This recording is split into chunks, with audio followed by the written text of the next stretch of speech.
नमस्कार, मैं आशुतोष जोशी और आप देख रहे हैं न्यूज़ 18।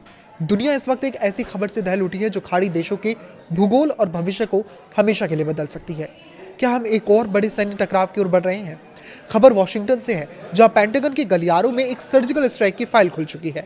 अमेरिका और ईरान के बीच शांति समझौते की मेज अब युद्ध के मैदान में बदलती दिख रही है। वजह है अहमद वाहिदी, ईरान की सबसे ताकतवर सेना इस्लामिक रेवोल्यूशनरी गार्ड यानी IRGC के चीफ अहमद वाहिदी अब अमेरिका के सबसे बड़े टारगेट बन चुके हैं। सूत्रों का दावा है कि वाहिदी की एक जिद ने दुनिया को शांति की दहलीज से खींचकर फिर से बारूद के ढेर पर ला खड़ा किया है। अमेरिकी रक्षा विभाग यानी पेंटागन अब ईरान में एक सीमित स्ट्राइक की योजना पर काम कर रहा है। CNN की रिपोर्टों ने सनसनी फैला दी है कि अमेरिका इजरायल के सहयोग से अहमद वाहिदी को निशाना बना सकता है। आखिर क्यों? एक सैन्य प्रमुख पूरी दुनिया के लिए खतरा बन गया है, क्योंकि अमेरिकी अधिकारियों का मानना है कि पीस डील के रास्ते में वाहिदी सबसे बड़ा स्पीड ब्रेकर है। हाल ही में 21 अप्रैल को इस्लामाबाद में होने वाली अहम बैठक का रद्द होना इसका सबसे ताज़ा उदाहरण है। कहा जा रहा है कि वाहिदी के दबाव के कारण ही ईरानी डेलीगेशन अंतिम समय में वार्ता की मेज पर नहीं पहुंचा। उनकी मांग सीधी और सख्त है, जब तक अमेरिका हॉर्मुज जलडमरू मध्य के बाहर की नाकाबंदी नहीं हटाता तब तक कोई बात नहीं होगी।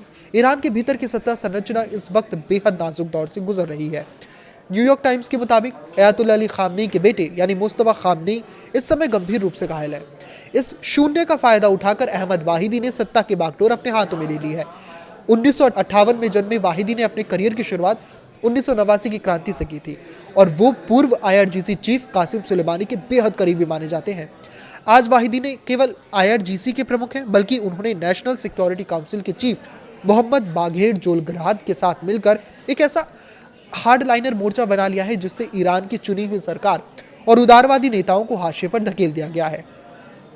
पेंटागन के कुछ रणनीतिकारों का मानना है कि शासन में बैठे कुछ कट्टरपंथी तत्वों को हटाए बिना ईरान को वार्ता की पटरी पर लाना असंभव है।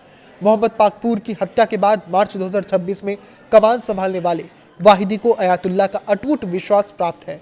अमेरिका की योजना सिलेक्टिव एलिमिनेशन की है ताकि ईरान की सैन्य जिद को तोड़ा जा सके।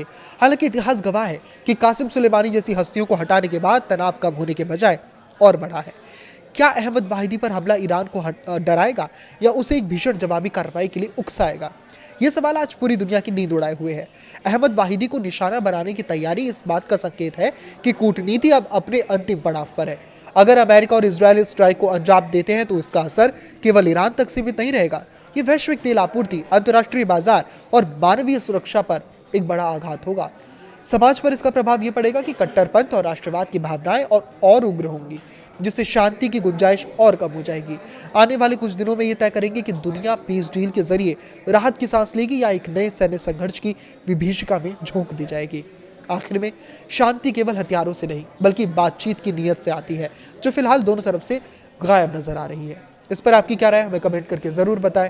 लाइक करें, शेयर करें और इसी तरह जुड़े रहें। नमस्कार।